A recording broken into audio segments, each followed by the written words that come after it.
The motel had 10 rooms, and he had been living in one that didn't exist for 847 nights. Part 1. The Checkout CRD Chapter 1.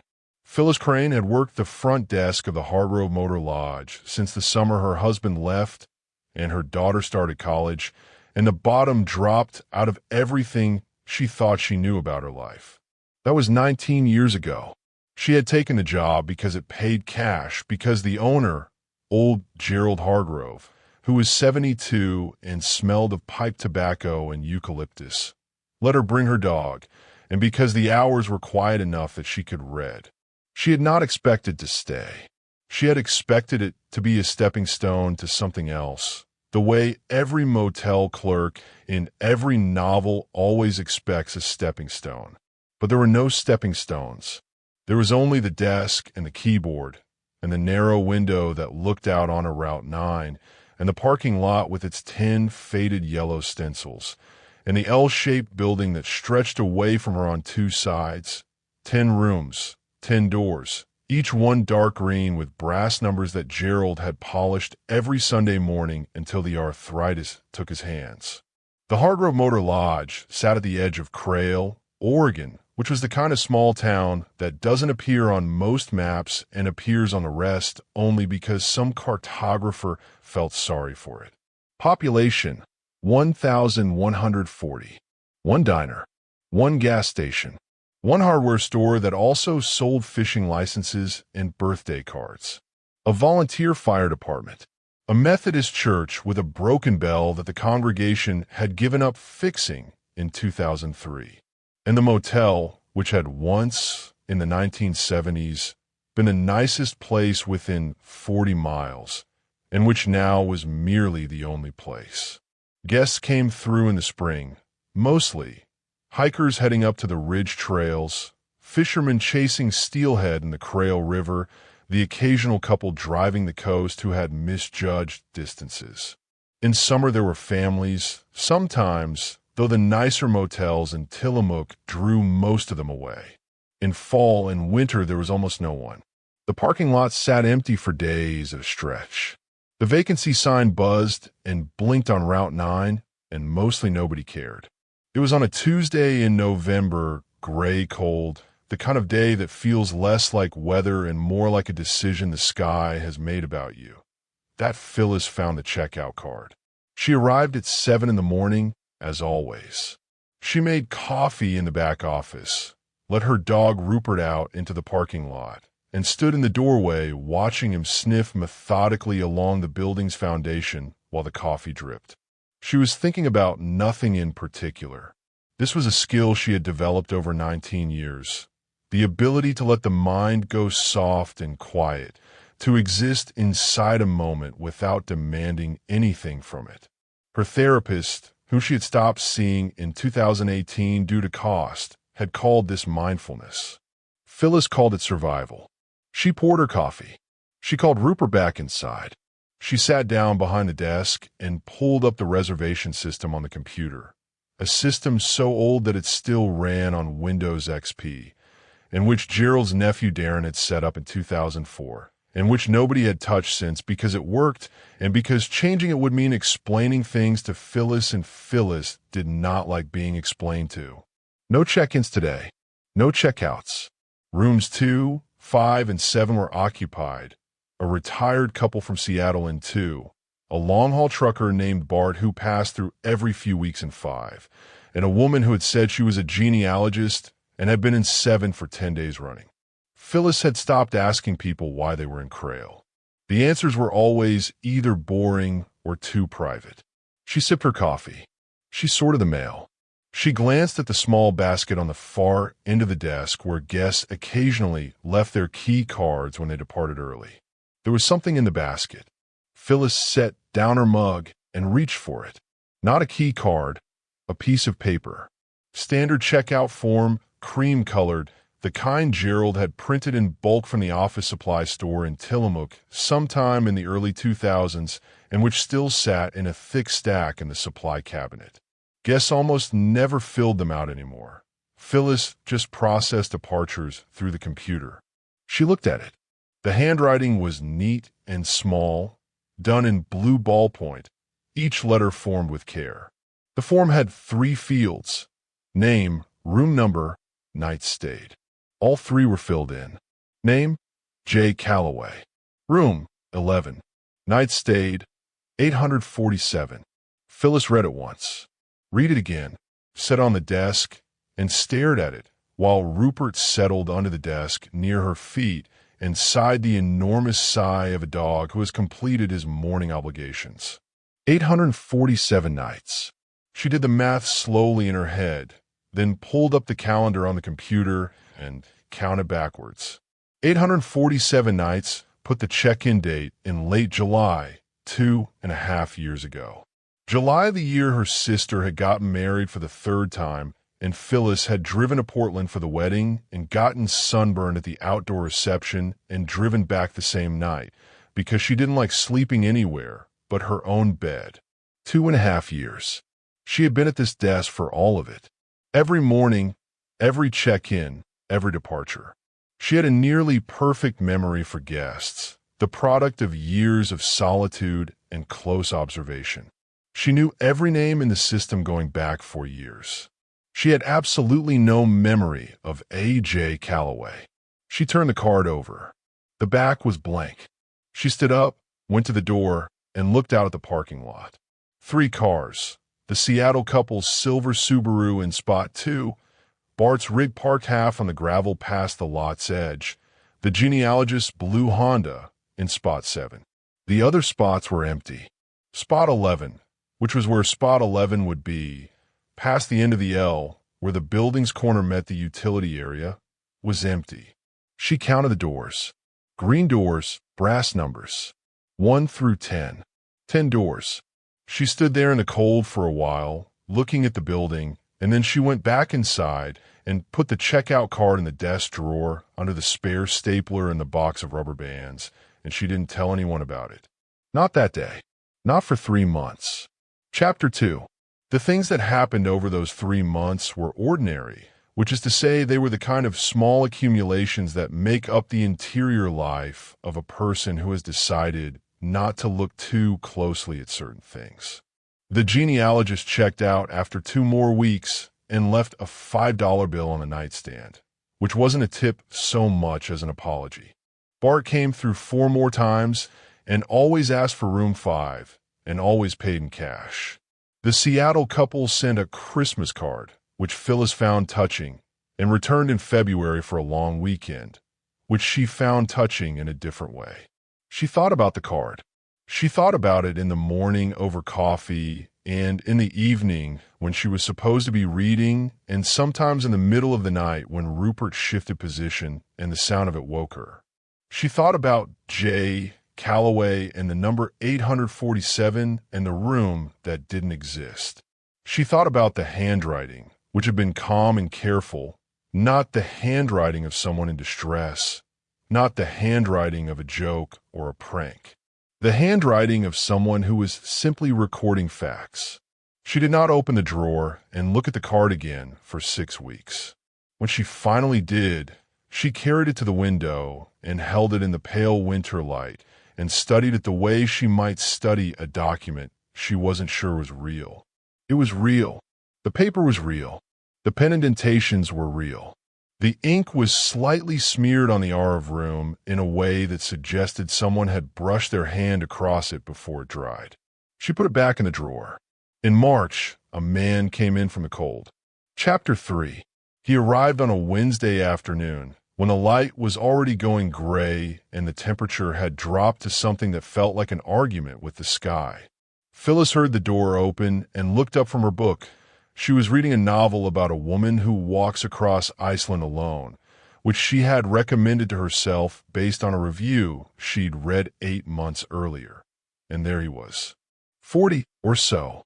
Medium height, a little soft around the middle in the way of men who were athletic in their 20s and have since made peace with the passage of time. Brown hair starting to go gray at the temples.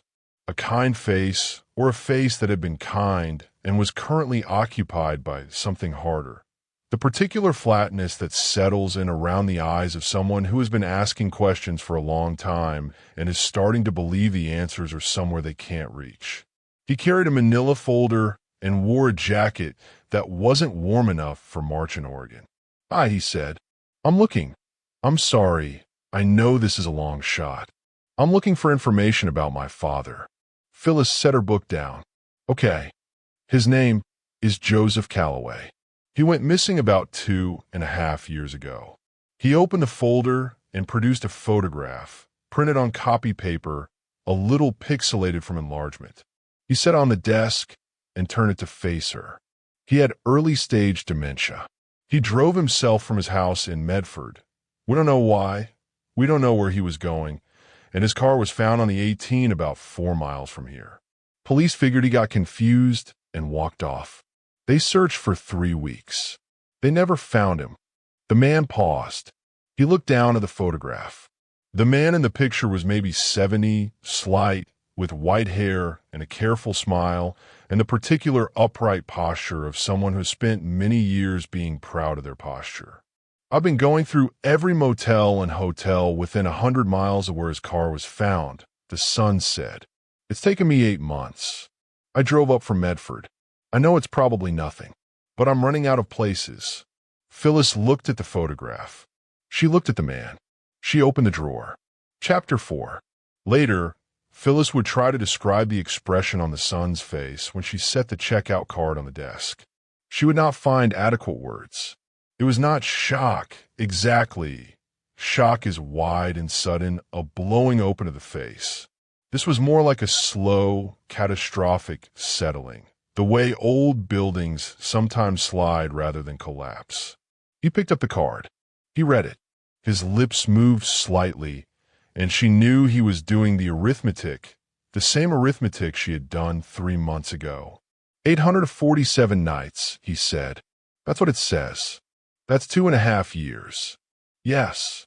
He set the card down carefully, the way you set down something you're not sure you're allowed to touch. "What room?" "We don't have a room 11. He looked up. "But what room?" It was not quite a question. There was something in his voice, not accusation, not demand, something quieter than either. A kind of weary inevitability, as though he had known all along that if he found anything, it would be something impossible. Phyllis came out from behind the desk. Part 2. The ROM Chapter 5. The utility closet was at the far end of the building, past room 10, where the L made its corner. Phyllis had passed it 10,000 times. She had used it, or thought she'd used it, though now that she tried to recall specific instances, she found herself uncertain. She thought there were cleaning supplies in it. Mops. She thought she had pulled a mop out of it sometime in the past year. But the memory had the gauzy quality of something reconstructed rather than recalled, a memory of the idea of a memory. The door was standard issue, same green as the guest room doors, same frame, same hinges. It did not have a number on it. Or, she would correct herself later, giving her account to the police. It had not appeared to have a number on it. She had simply never noticed one. What the son noticed, standing in front of it now, with the gray March light coming through the end of the parking lot, and Rupert sitting beside Phyllis with an air of professionally managed concern, was the brass number screwed into the door at eye level. 11. Old brass, dark with oxidation, the same style as the other numbers on the other doors. Not new, not recently attached. Phyllis looked at it and felt the peculiar vertigo of a thing that should not be there being incontrovertibly there. "My master key," she said. She was already reaching into her pocket. She tried the lock. The key went in and turned, or tried to turn, and met resistance. Not locked. Something else. As though the key was the wrong shape for the space it was trying to fill. "Let me," said the son. He put his shoulder to the door. Once it didn't move. Twice, a creak, something giving slightly in the frame. Third time, the door swung open, inward, into darkness, and cold air came out of the darkness like a held breath finally released, and the smell of it was not the smell of cleaning supplies or mops or utility closet. It was the smell of a room, fabric and paper, and the specific staleness of recycled warmth, the smell of a space that has been inhabited. They stood in the doorway and looked in. Chapter 6. The room was larger than a utility closet had any right to be. That was the first thing. The dimensions were wrong. Not grotesquely wrong, not architecturally impossible in any obvious way, but wrong in the insistent manner of something that has decided the rules don't apply to it. The room was about the size of a standard guest room, which is to say it was approximately the size of the space between the end of room 10 and the exterior wall of the building. But that space, as Phyllis knew from having stood in the parking lot and looked at it 1,000 times, was not large enough for a standard guest room. It was maybe 8 feet wide at the most. The room was not 8 feet wide. She stood in the doorway and did not cross the threshold. Not yet. She was looking at the bed, a single bed, neatly made, the blue and white coverlet tucked with precision, and the lamp on the nightstand, which was on, which was burning, which cast a warm amber circle in the room's dimness. And the nightstand itself, which held a glass of water, half full, and an open novel, face down to save the page. And the floor beside the bed, which held the newspapers. They were stacked in a column perhaps 2.5 feet high. Dozens of them, maybe hundreds, each one folded back on itself to expose the crossword puzzle page. The stack was neat, the papers aligned, the whole arrangement suggesting someone who cared about order, someone who had made a practice of it. The son stepped past her. He crossed the threshold and crouched beside the stack and picked up the top paper, gently by its edge. "Today's," he said. His voice was flat with the effort of remaining flat. Phyllis looked. She could see the date from the doorway. It was today's paper, the Oregonian, that morning's edition. The crossword was finished. All the squares filled in, blue ballpoint, the same careful hand as the checkout card. No errors. No cross-outs. All correct. The son set the paper down. He put his hand on the bed. "It's warm," he said. Phyllis said nothing. She could feel Rupert pressing against her leg from outside the doorway, and she was glad of it. She reached down and put her hand on his head. "He never did crosswords," the son said. He did not seem to be speaking to her. He was looking at the stack of papers, at the lamp, at the glass of water. "My whole life, I never once saw him do a crossword. My mother used to do them in the kitchen on Sunday mornings. He'd tease her about it, said they were a waste of intelligence." A pause. "She's been gone 12 years. Phyllis stepped into the room. The floor was solid under her feet. The air was warm, warmer than it should have been, warmer than the heating system in this old building could have produced in a space that, as far as anyone knew, was not connected to the heating system. The lamp was plugged into a wall outlet that Phyllis had not known existed. The outlet was standard, 3-prong, slightly worn at the edges. She picked up the novel from the nightstand. It was a library book. Crail Public Library. The stamp on the spine read, "Due date stamped on the slip inside the front cover, 3 weeks from today." She turned to the page. It was open to Chapter 14 in a novel called The Patience of Rivers, and read the top line, not because it meant anything, but because she needed to read something concrete, something verifiable. The river did not care about being observed. This was, Thomas had come to believe, the river's greatest lesson. She set it back down, face down, in exactly the position it had been. Chapter 7. The police were called. Of course the police were called. Deputy Sheriff Rita Okafor arrived in 40 minutes, which was fast for Crail. She was 35, compact, with the manner of someone who had decided early in her career that the best way to handle strange things was to treat them as though they were ordinary until proven otherwise.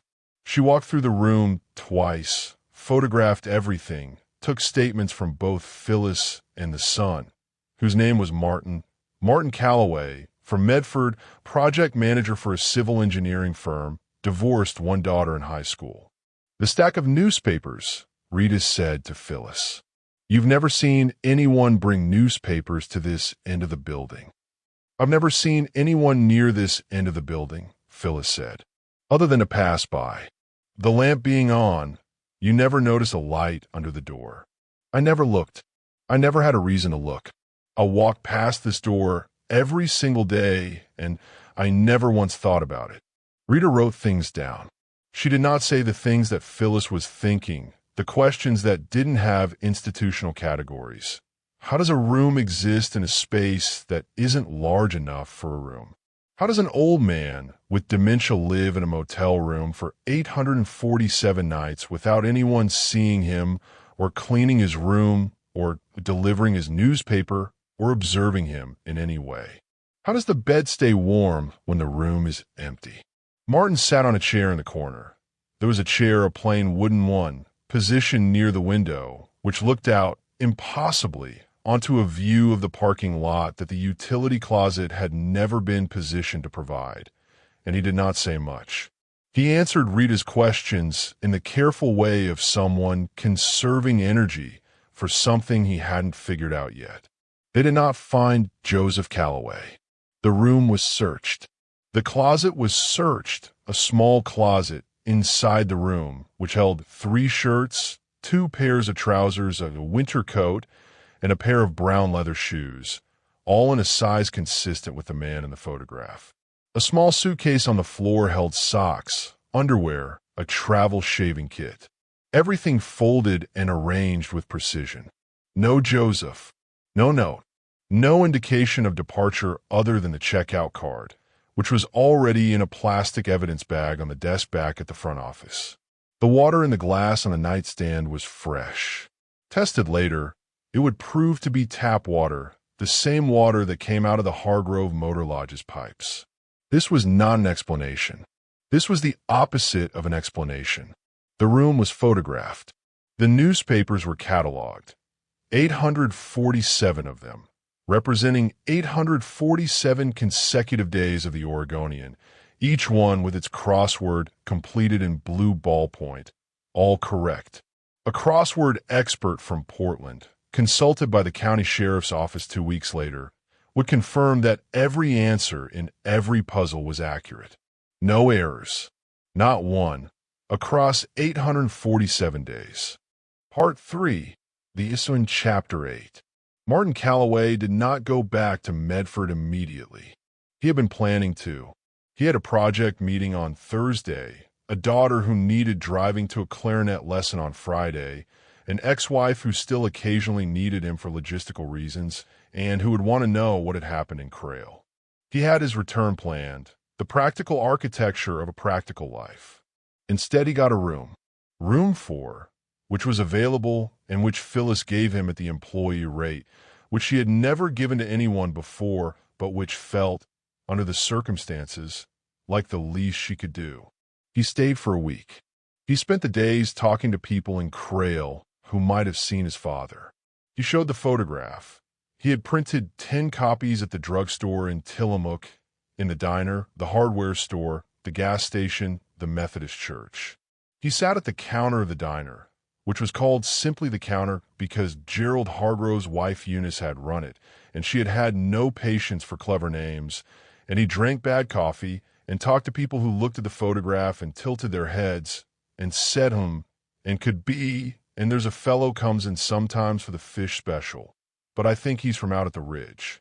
Nobody recognized Joseph Calloway, or rather, nobody recognized him with certainty. There was a woman at the library, middle-aged, wire glasses, the competent quietness of career librarians everywhere, who looked at the photograph for a long time and said, he might be the one who returns books. Martin looked at her. There's a book that comes back sometimes, she said. A few times a year, the last 2 or 3 years. The Patience of Rivers. We only have 1 copy. It goes out, it comes back. There's never a patron name attached when it comes back. It just appears in the return slot. We try to figure out who had it once, because it was overdue, but there was nothing in the system. She paused. I assumed it was a scanning error. Martin asked to see the checkout record for the book. The librarian, whose name was Doris, pulled it up. The most recent checkout was logged 3 weeks ago. The patron name field was blank. The book had been checked out and returned 17 times in 2 years, always with a 3-week checkout period, always returned on time or slightly before. Never late. The Patience of Rivers, Martin said. What is it? A novel. Literary fiction, sort of quiet.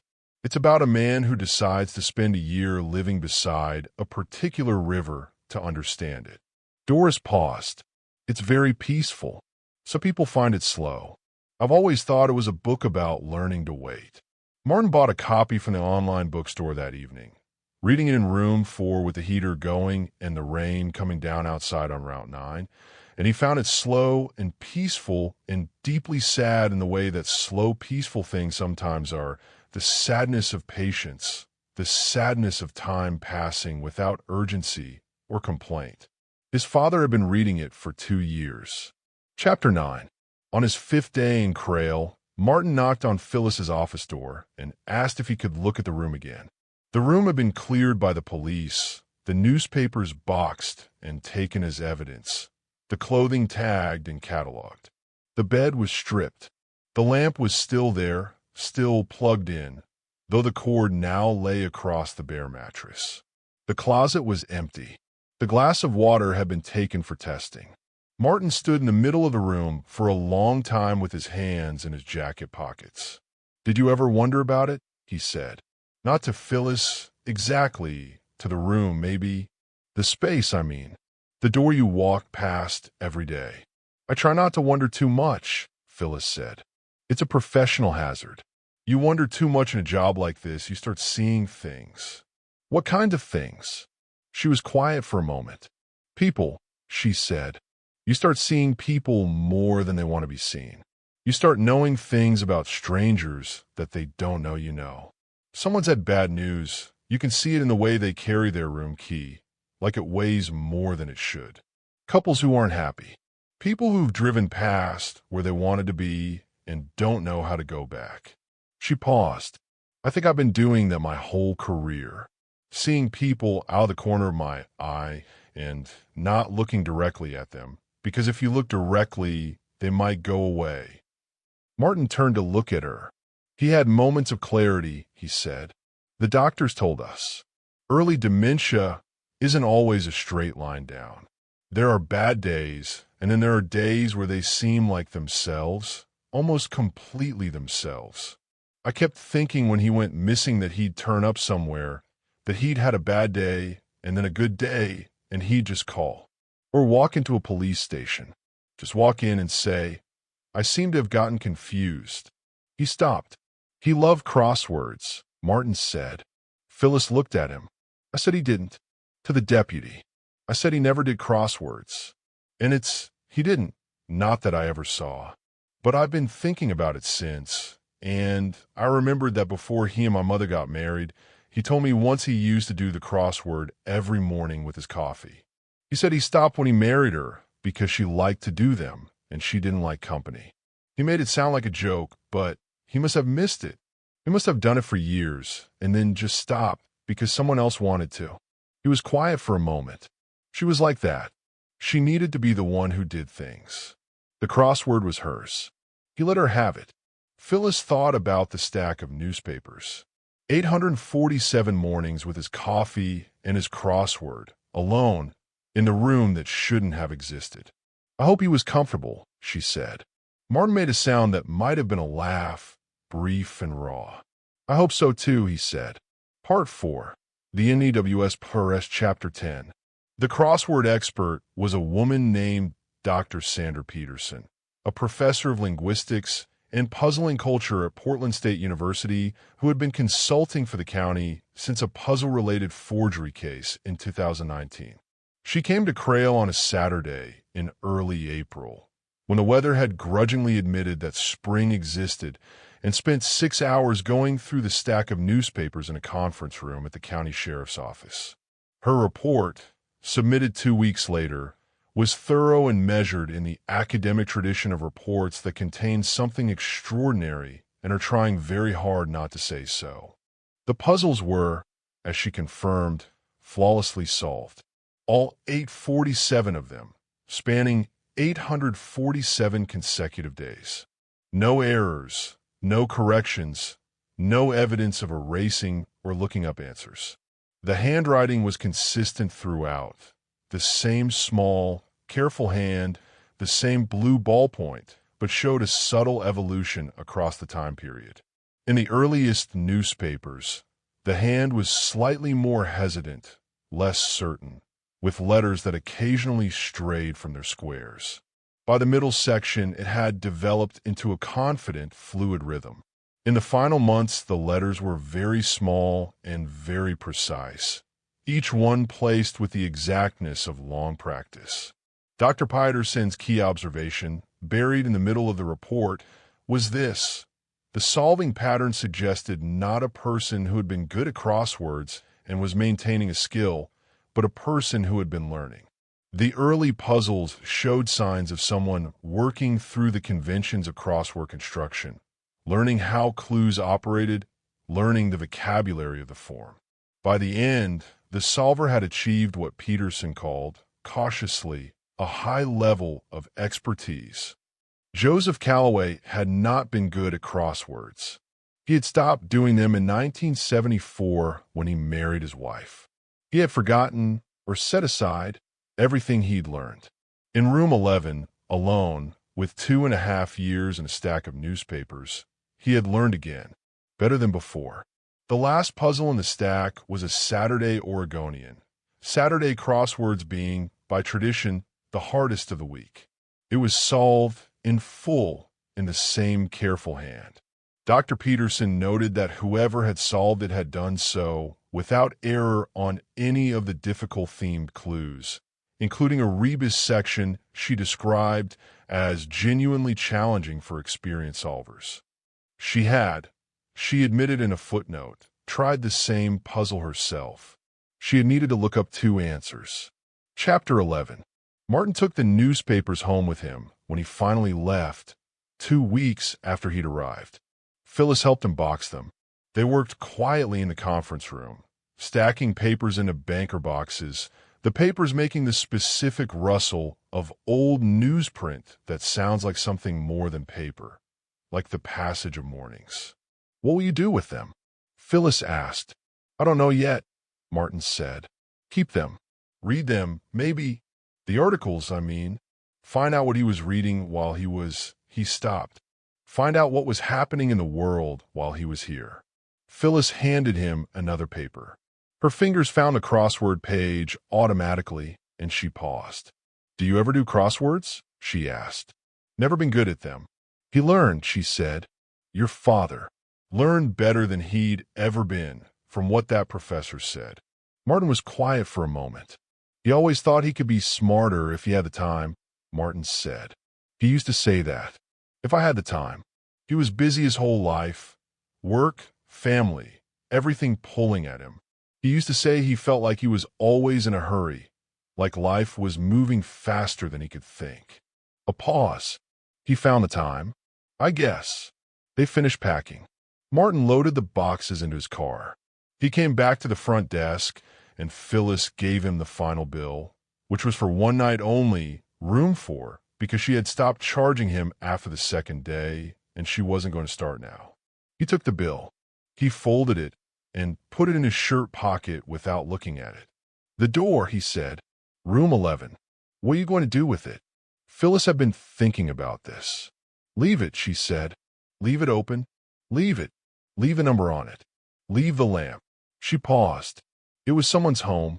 For 2.5 years, it was someone's home, and someone was comfortable enough in it to learn something entirely new. "I'm not going to do anything to it." Martin nodded slowly.